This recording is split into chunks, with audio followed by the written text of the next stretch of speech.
Welcome to Familypreneur, the podcast for parent entrepreneurs raising kidpreneurs. It's time for your weekly dose of inspiration and actionable tips to build your business and find better balance, all while strengthening your family. And now we'd like to introduce your host.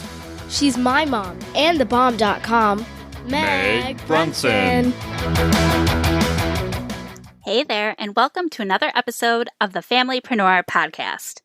After struggling to turn a profit her first few years in business, today's guest managed to turn it all around and skyrocket the profit in her floral design business from zero to over $70,000 in just 1 year, all while raising 3 small children. Named a top wedding planner by Southern Living magazine, her stellar wedding and floral work has been featured in People magazine, Once Wed, Cottage Hill, and Style Me Pretty, among others. Inside her much raved-about signature course and tell-all business memoir, The Business Behind the Blooms, she provides a highly educational, behind-the-scenes look at her multiple six-figure floral design business model, from sales processes to proper pricing to proposals, educating other floral designers on how to make money, save time, and grow their team with confidence, hope, and courage. I'm excited to introduce you to the founder of Zimmerman Education, Jessica Zimmerman. Hey, Jessica, thank you so much for joining me today. Thank you for having me. I'm excited to be here.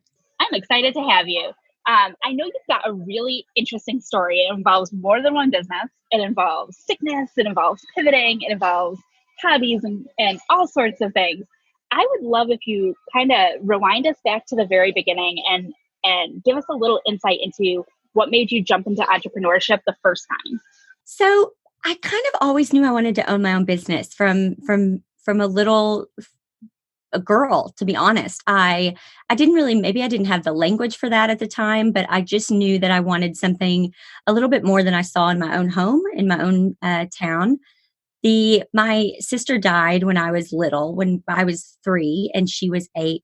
And so because of that, my mom put all of her energy into her one surviving child. And my mom and dad have an amazing marriage, and their relationship really works well for them. But I just knew that I wanted something different. My dad would go to work and my mom would take care of everything with the house. I mean, if the garage door stopped working, I mean, she was on it. She was calling people and everything. And she took and still continues to take great pride in her job. I mean, it is a job to keep a house and to raise a family and everything. But I just knew, I think really what it stemmed, if we're just getting down to the core of it, for me, I thought, because my mom had a difficult time when I went to college.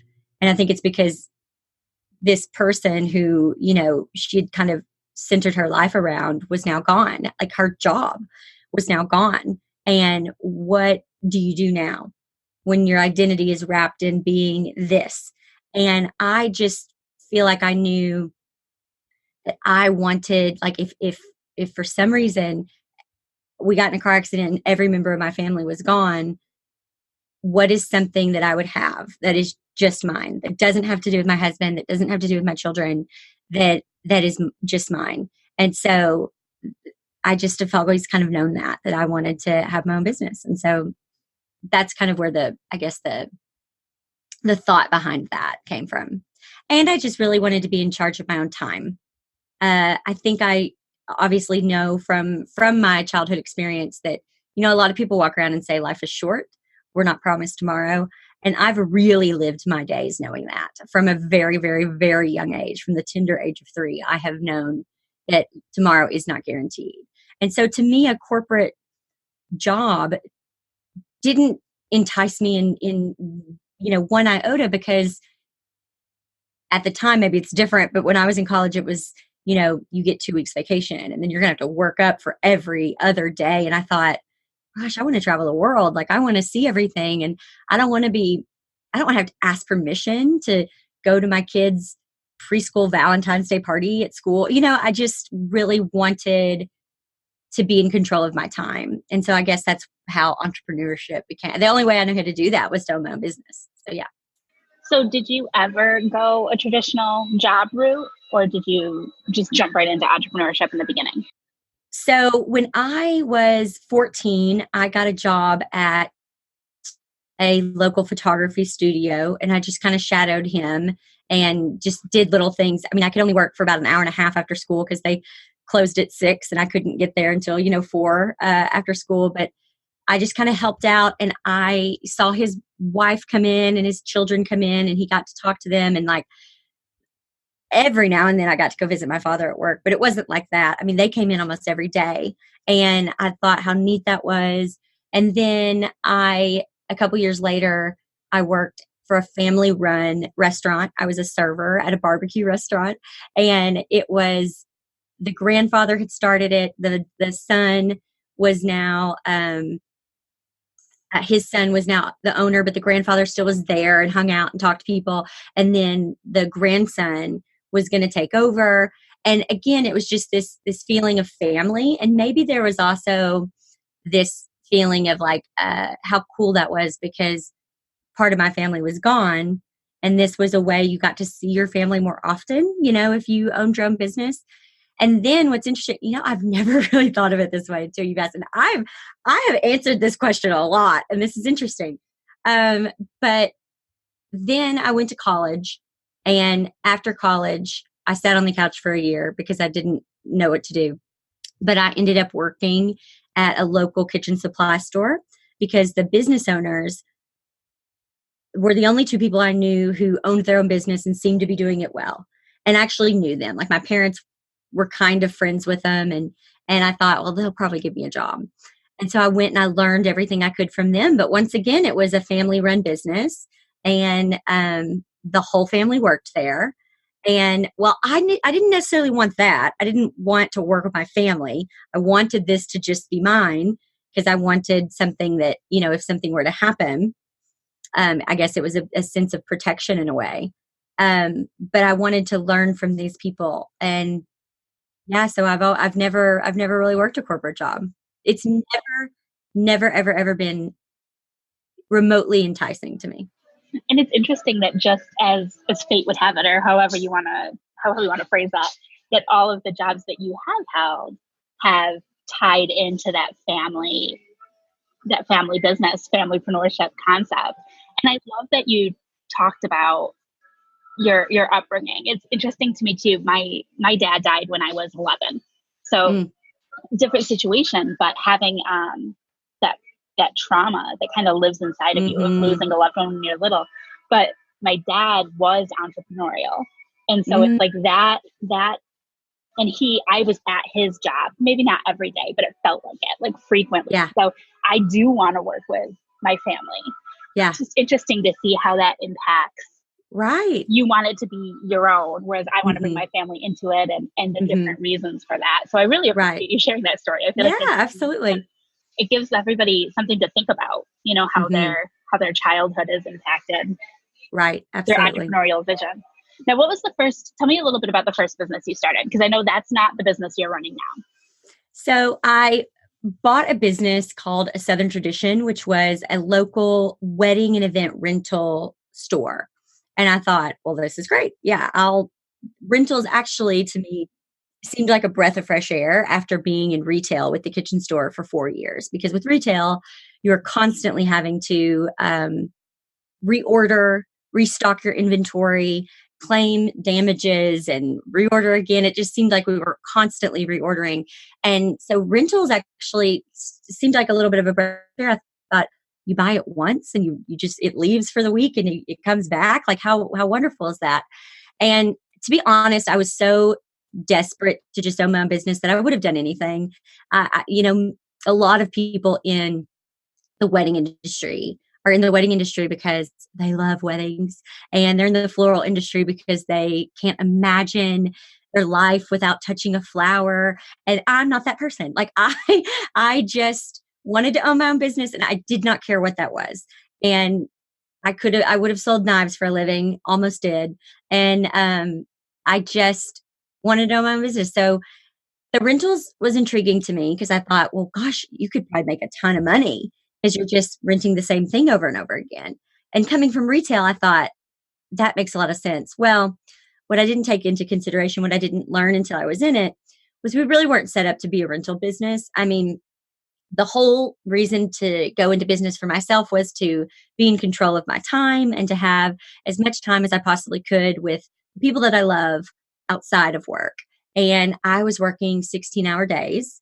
And because the store was open between, 10 and 5, but then at 5 o'clock, I had to um, get all the things ready that people needed. So I had to wash linens, dry linens, iron linens, clean chairs, clean tables.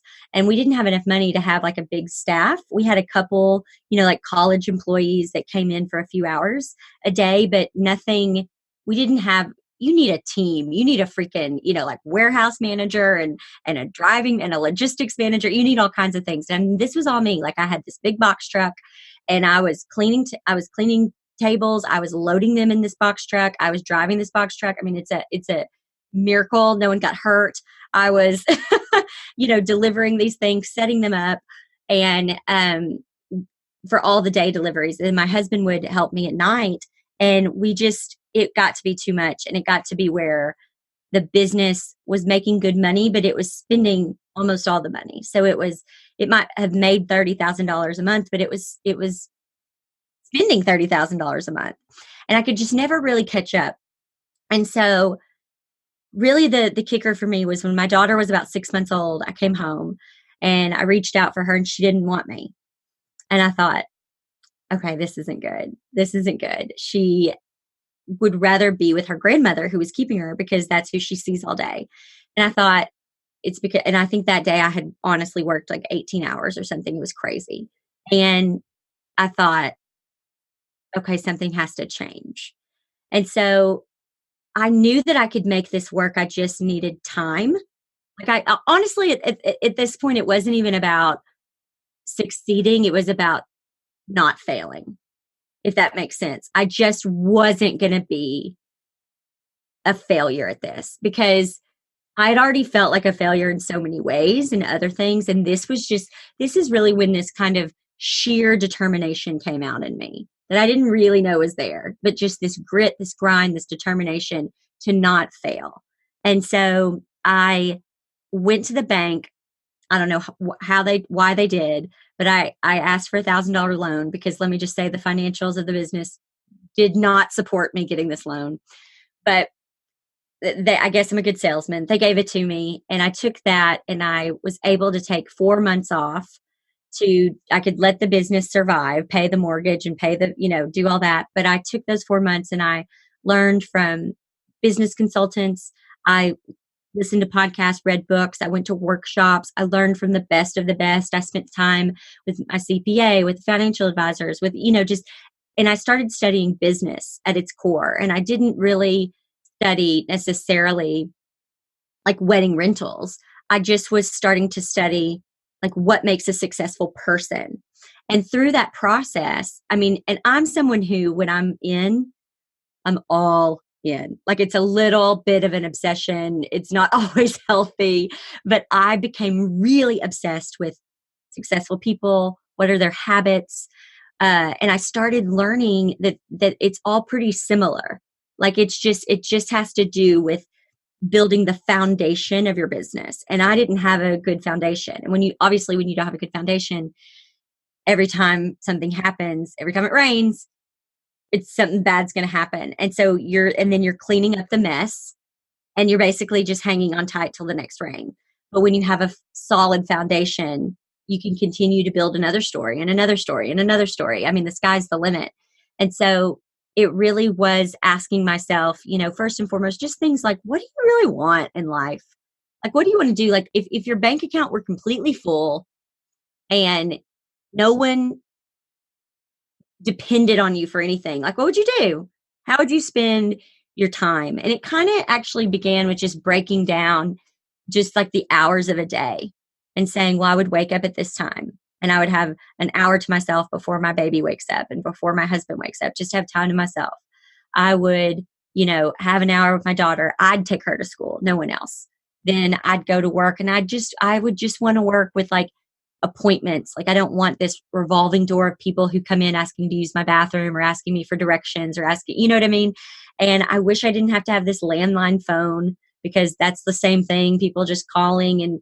And I wish I could just have a cell phone that I could turn on, like, just all these things. And then I started to think, well, why can't I do those things? And so I decided to make a deal with a guy who actually owned a really amazing rental company, who was set up for rentals a town over. And he had, huge warehouses and like a team of people and tons of trucks and all that. And I made a deal with him for him to house the rentals. And then I thought, oh my gosh, now I've got money coming in every month from this, but I'm not having to do anything. Like, isn't that incredible? And so we had done a few wedding flowers during this time, like maybe 6 or 7 a year, just small floral. And I thought, well, what if I did that? Like, I might only make 10 grand a month, but I'm only spending 4. So maybe the revenue isn't as large, but man, the profit's better. And I had this 6,000 square foot building. I rented out the front 3 to someone else and kept the back 3 for myself, and just really started to make smarter decisions based on the life I wanted, not necessarily the way the business should be. I started making decisions based around the life I wanted, and those became my black and white boundaries. And that became like, because before, business was very gray. And after that point, everything was black and white. If it caused me to be there later than 3:00, the answer was no. If it caused me to be there earlier than 8 a.m., the answer is no. If it, these things. And I just wanted to kind of regain back control of my life. And that's how that happened. Yeah. So I know you talked about the foundation not being there. It also sounds like, though, with the rental business, that the passion wasn't really there. And I'm wondering, when you branched off into focusing on florals, did you have that passion for what you were doing, like the creativity or the design, or was the passion more knowing that it would get you to the end goal? What's funny is I didn't have an end goal. I mean, it's such a good question, because for me at that moment in time, it was just about not failing, and it was about regaining time, not being on this hamster wheel anymore. The one thing that I can give myself credit for is that I always kind of follow this curiosity, and I'm okay not knowing. Like, I hope if I live to be 80 years old, I hope I'm not doing this for the next 50 years. You know what I mean? Like, I don't want to be, I'm sorry, 43 years. Let's not get that, confused. But, but I really love the idea of not knowing. I try to kind of look at my life a year at a time. And I think when I look at my life a year at a time, it's way more manageable. Like, it's way more forgiving. And there's not some crazy expectation that I have to have achieved this by this age or what. It's just, what do I want to do this year? And so that particular year, I wanted to do floral design. And what's funny is, once again, there wasn't necessarily this passion, this burning passion for floral design. There are so many people that are better at floral design than me. There are so many people that wake up every day and they just can't imagine this life without designing flowers for people. I, through, grit and determination, honed a craft for this, but I'm in no way an expert. I'm in no way consider myself at the top of the leaderboard of this. I just honed a craft. I was able to do it. I was able to make good money because I had figured out the foundation of business. And that's all that I was okay with that. And my goal was that by the time my daughter finished kindergarten, that I would have gotten my business to a point where I could take off the entire summer. And now you got to get your business pretty good, because summer is, for us, that's the time when people are getting married. And so I thought that's a pretty big goal, but I can do that. I believe I can do that. And then I remember the next year saying, like, okay, my ultimate goal would be able to make $100,000 a year, like be able to bring home $100,000 a year salary and only have to do 4 weddings a year. Like that would be amazing. But now hear me say, that sounds crazy because at the time I wasn't paying myself anything. I think that first year that I paid myself something, I think I paid myself 15, maybe $16,000. So that's a 1-5, not a 50. Right. That's not a lot.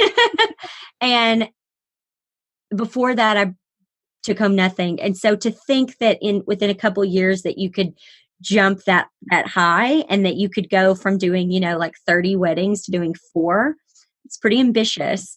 But that was kind of that was like the biggest goal for me at that point. And so it was, I guess 2018 was the year that happened for me. And once I've kind of achieved what I need to achieve, or I've kind of hit the top, in my opinion, maybe it's not the top of everyone's goal list, but for me, like in 2018, I brought home a $100,000 salary. I did that with 4 weddings. I had gotten my work featured in People magazine, in Martha Stewart weddings. Like, to me, that was like the Oscar of the wedding world. And I just kind of thought, well, what else is there to do? Like, what else is there? And some people just love this, but to me, like, there's some monotony to it, because even though it's a new couple and it's a new color palette and it might be a new venue, the process is still the exact same. And when you have multiple clients, even if it's just 4 per year, you're still going through this process 4 different times, the same one every year. And it's just, it was no longer challenging for me. And so I just needed to do something else. But what's interesting is I never knew what that was. In 2016, I booked my first $100,000 wedding. And that was a big deal because, I mean, before that, I'd only done like $20,000 florals and, things like that, which were also a huge deal because before that, I was only doing like $2,000. So that's $100,000 in flowers. Correct. So the wedding was much more. Yeah. So I thought, okay, well, I've figured out how to do this. And I live in a small town in Arkansas. And I used to think, well, you only get those big things if you live in a big city. And I thought, well, no, okay, so I've figured this out. I've got this. So I'm gonna share about it because I had a low season. Every year, our low season was January, February, March. Like no one was really coming in. They weren't doing anything. And so I just thought a good business person utilizes their low season. And so I just decided to write down everything that I had done from, the moment that I decided to change my business to then, and everything that I did. And I shared everything. I mean, I shared my contracts. I shared my pricing guides. I shared all of my spreadsheets. I shared my email templates, like everything. And I put it in like a locked PDF. Like I didn't even know about like Kajabi and online courses and like all that at the time. I just kind of thought, I'm going to put it in this locked PDF. And if anyone wants to buy it, we'll sell it. I had 300 followers on Instagram at the time. I had 0 people on a newsletter list. And I wrote it, and I had my assistant, Kelly. I had her like upload it. She learned the program InDesign and made it pretty. And she uploaded it. And I started this thing. I was like, I'm going to do 8 weeks of free floral classes just to kind of like on Instagram, just to get a little bit of, maybe I didn't have any advertising money or anything like that. And this was all just not even an experiment. It was just something to fill the time. And I thought, if I sell one, then like, great. And also to me personally, I thought, and now I've got it documented. Like I'll have that forever. It's written down, like how I did that. And almost as like a journal or a diary. And that April, I launched it. I sold it for $1,000 because it was everything. And I sold 44. So I made $44,000. And I just thought, well, that was great. Awesome. And I didn't ever think I would sell it again. It never, ever, ever crossed my mind that I was going to go into education. It never crossed my mind that I think I knew that I wasn't going to do weddings forever, but I didn't know what the next step was. I just honestly continued to follow. Anytime I got this like, thought in my head, like, what if you wrote about that? Well, I wrote about it and then sold that. And what started happening is we started getting these testimonies coming in completely unsolicited. We did not ask for them. They start coming in just saying how, like, Jessica, my business, like, I've never ever booked more than $2,000, and I just booked a $20,000 one week after reading your course. People were calling it a course, and just things like that. I've always hated the sales process, and now I love it. I've never had confidence, and now I do. I mean, just these things that I was like, what? And then I had people start contacting me and saying, like, when are you selling this thing again? So it was starting to get out. And again, I think I grew my Instagram following from 300 to 700 at that time. Like, it was not much, but we sold it again in September, just a few months later, and we sold 220. And so that next year, we were doing a little bit of education with weddings.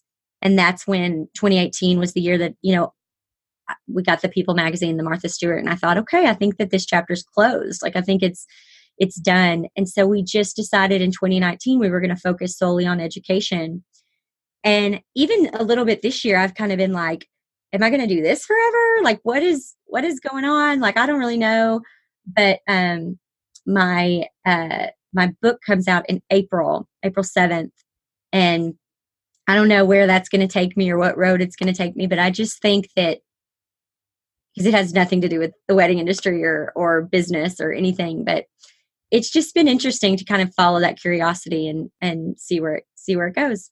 Well, you can't tease us with a book like that. It's not wedding, it's not floral, it's not business. So what is this book? So the book is called Sleeping with a Stranger. You can go to sleepingwithastranger.com and sign up for, the notifications or when it's going to be released and all the information about that, the book tour and all that stuff. But and if you're interested in that course I was just talking about, you can go to thebusinessbehindtheblooms.com and find out more about that. But the book, so basically there was this drive, something that I haven't mentioned is I have my daughter, but then I had twin boys in 2015. And about 6 weeks after my boys were born, my husband, who was a financial advisor and who fully supported our family, because in 2015, I wasn't bringing home hardly anything. He started getting really sick, and he was in and out of the hospital. And so I had basically 3 babies at home because my daughter was not even 2 years old yet. And he was in and out of the hospital. I had these twin newborns, and I just knew that it was only a matter of time until Brian lost his job, because there just was no way that, I'm a business person, and I know that, it's nothing personal, but if you can't show up for your job, like, a business can't keep you around just because you're a nice guy. And Brian is the most likable human being on the planet, but I just knew that eventually he was going to be let go. And it didn't look like he was getting any better. And I just thought, there was a point that I really, really wondered if he was, I started preparing for as if he were to die, because it looked like that a few times. I mean, when you have a doctor saying he's dying, you're like, okay. So I got real serious. I think they're out of fear, really. I just kind of really tried to grow this business and tried to make it to where if something were to happen to him, that I could support these 3 kids. And you're talking to someone who's never had to support herself ever. I mean, my sister passed away, so it was just me. And my dad worked very hard, and I had everything I ever needed. He funded my college education, which I feel bad about because I think I got nothing out of it, but I thank him for that. But, and then I married Brian, and he took care of me. So you're talking to someone who has never really she's always had someone take care of her. And this was a really scary, defining moment. And I thought, I've got to figure this out. Even if he is okay, he's going to lose his job, and who knows how long it's going to be until he gets another one. And so the book is a memoir, and it talks about my childhood. It talks about a lot about that time, those kind of 4 years between 2015 and now, and just marriage and commitment. And I mean, I think when you take those vows, and you say in sickness and in health, when you take those vows at 23, which is crazy. I can't believe I got married at 23. But when you take those vows at 23, you think that's going to be when you're 70, 80, 90 years old. Like, you don't think you're going to be 30 and 31 and dealing with what we had to deal with. And so it's about that. Wow. Yeah. Well, I'm glad you explained it. And I think it sounds really, I mean, just this little snippet, this little podcast episode, it's clear that you've got a great story. So I can't wait to see how that memoir has played out. And when did you say that comes out again? It'll be on bookshelves April 7th, 2020.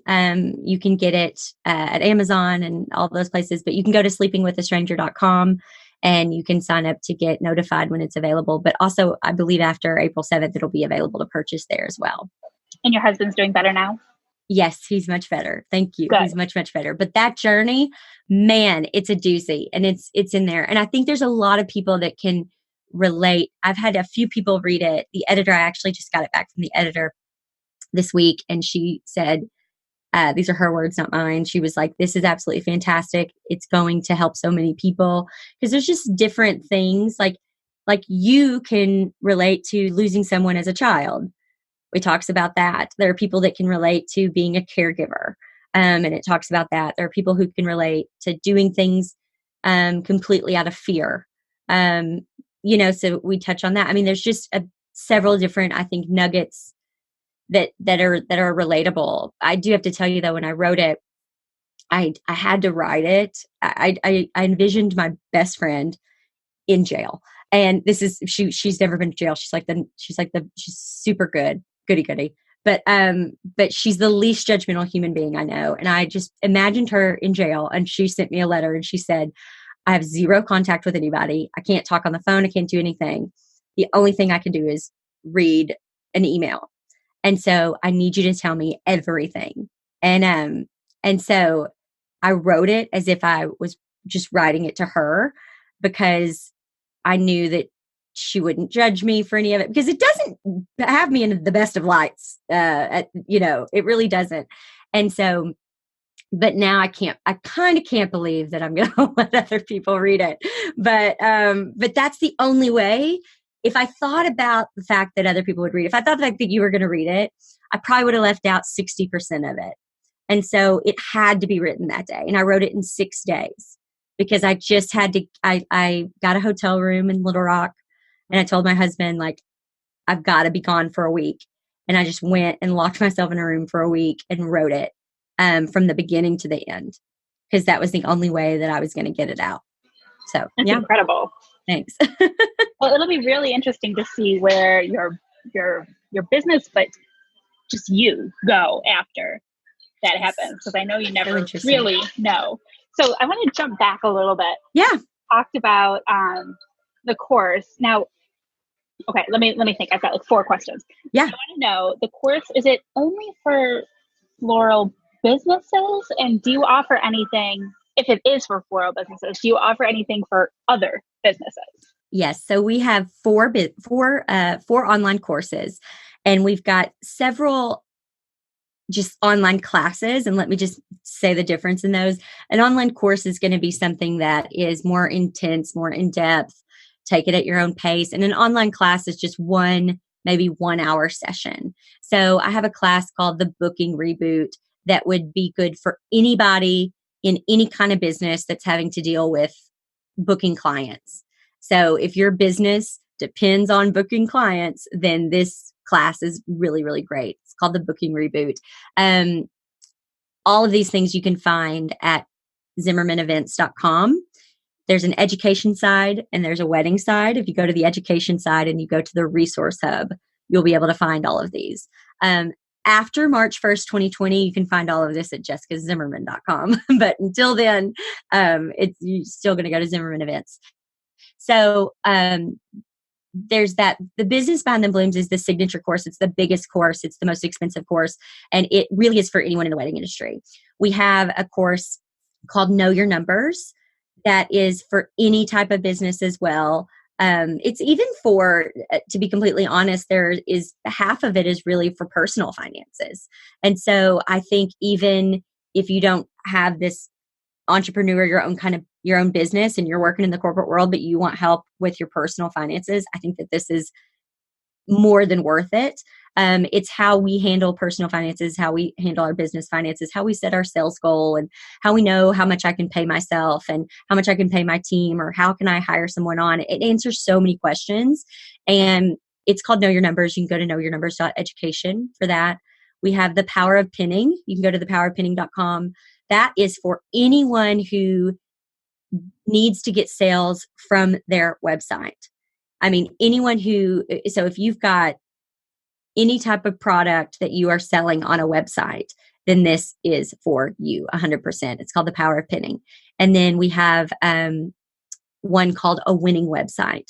And so, because I get asked all the time to look at people's websites, and 99.9% of the time I'm like, this is horrible. And I'm just really honest with them, because your online presence is really so important today. And if you've got a winning website, then you're going to have a winning business.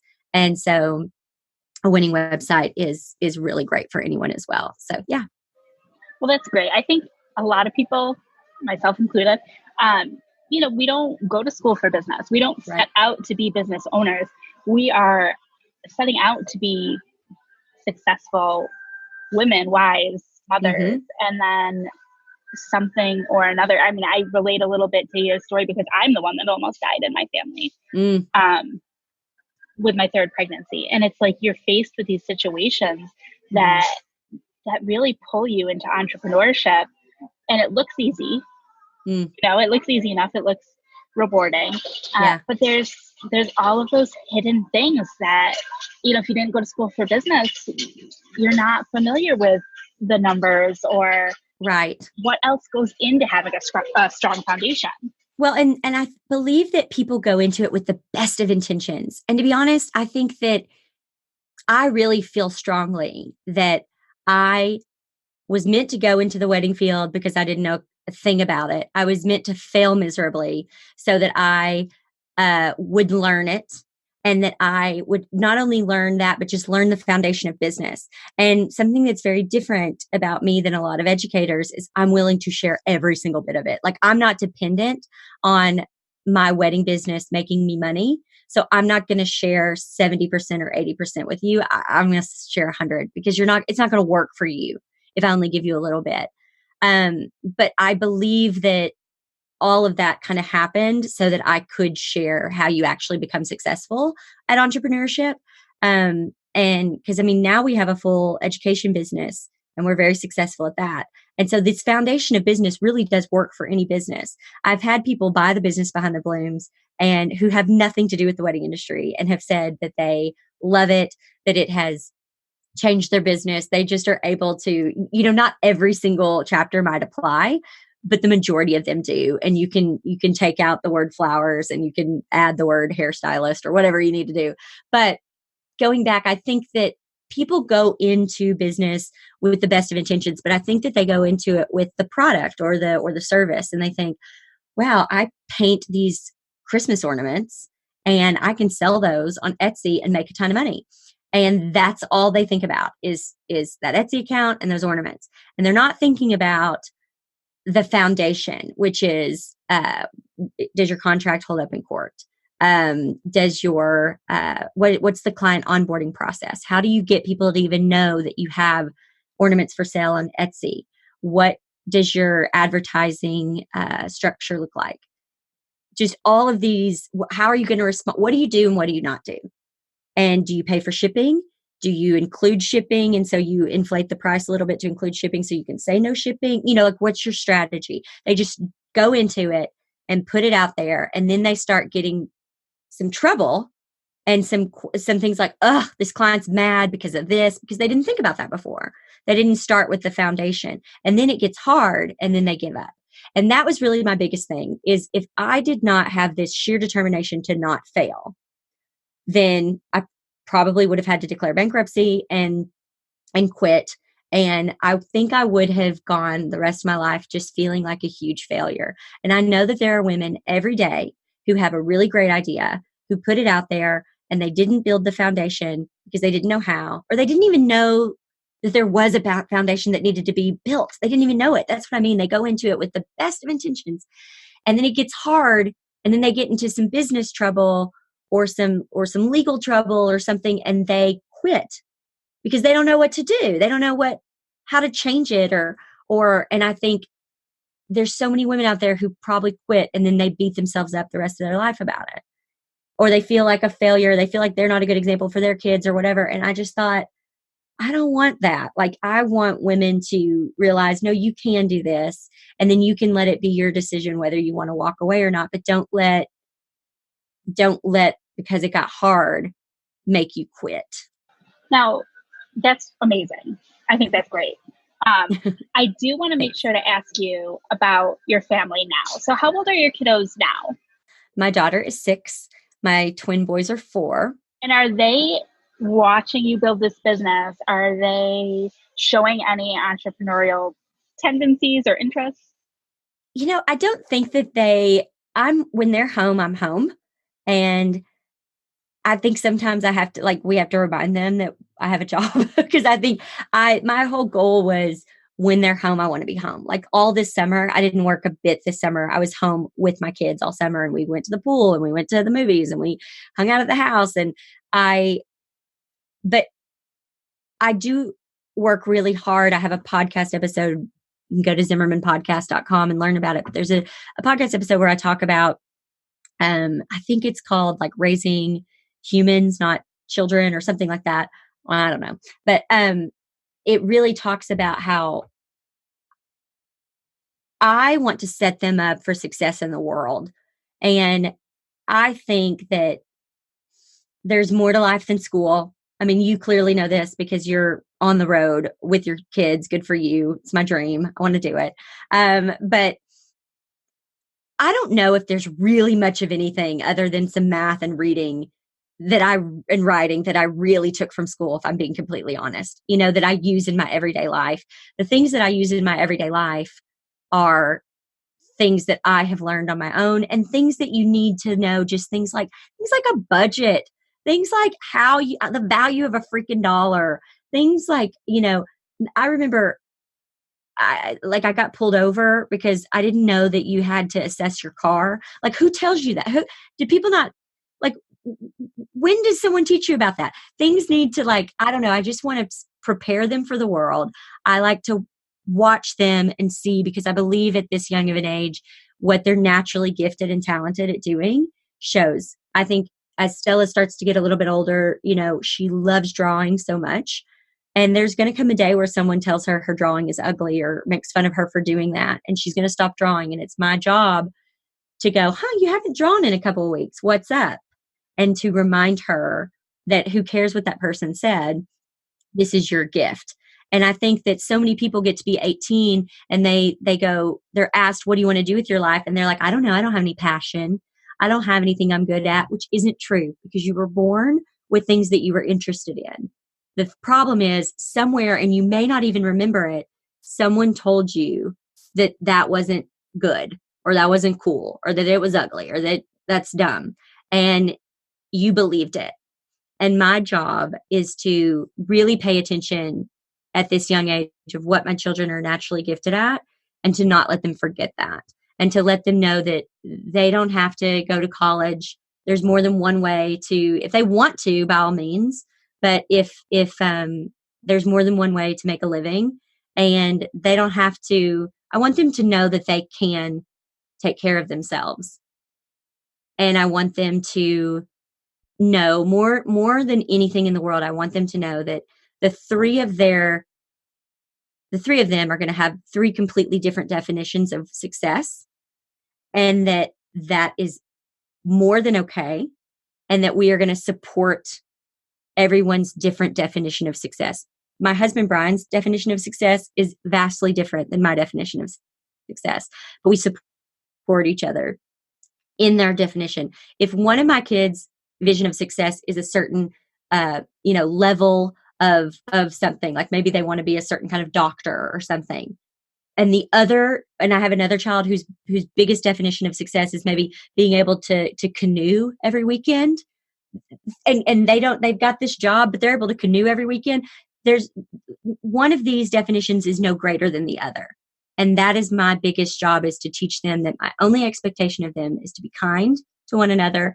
And my only requirement is that we are supportive of each other's different definitions of success. I think that's beautiful. And thank you. It's very consistent with, but much better said than with what I'm trying to do. I always tell them, as long as it's safe and it's legal. Like, those are my two rules. There you go. But I love that. And I'll tell you, people ask me all the time about a homeschooling curriculum on the road, because we are homeschooling. I mean, you have to see when you're not staying in one place. Sure. And we don't have one. We do reading every day, and we do math every day. Right. And everything else, they are learning. Like, even if I wanted them not to learn today, I couldn't make that happen, because they're learning and they're getting exactly. So I do love everything about that, but it'll be interesting to see as your kids get older and start to realize what an empire you've built, and how they interpret that. It'll be interesting. Really interesting to see. We'll reconnect in like 10 years. And let's do it. Let's do it. I love it.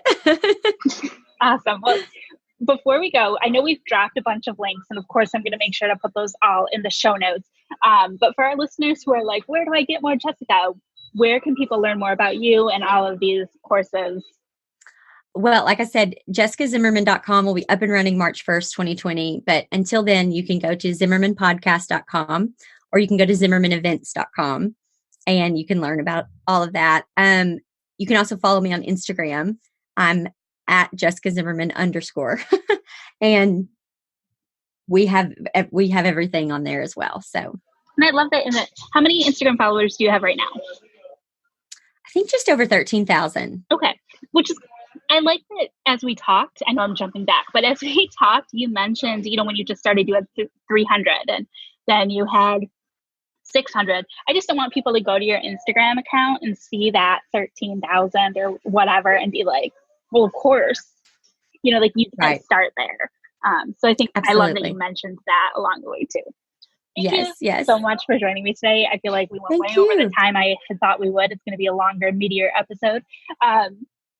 That's my fault. I just always talk too much and give too much. So sorry about that, listeners. No, it is easy when you've got a good story, because I'm sure, I didn't want it to end. It was a great story and lots of great advice in there. I really appreciate you being so willing to share it all with us. Yeah, absolutely. Thank you for having me. This was fun. That's it for today's episode of the Familypreneur Podcast. You will find all of the links mentioned in this week's episode and the show notes at megbrunson.com/podcast. Until next week, I'll see you over in the Familypreneur community. Bye for now.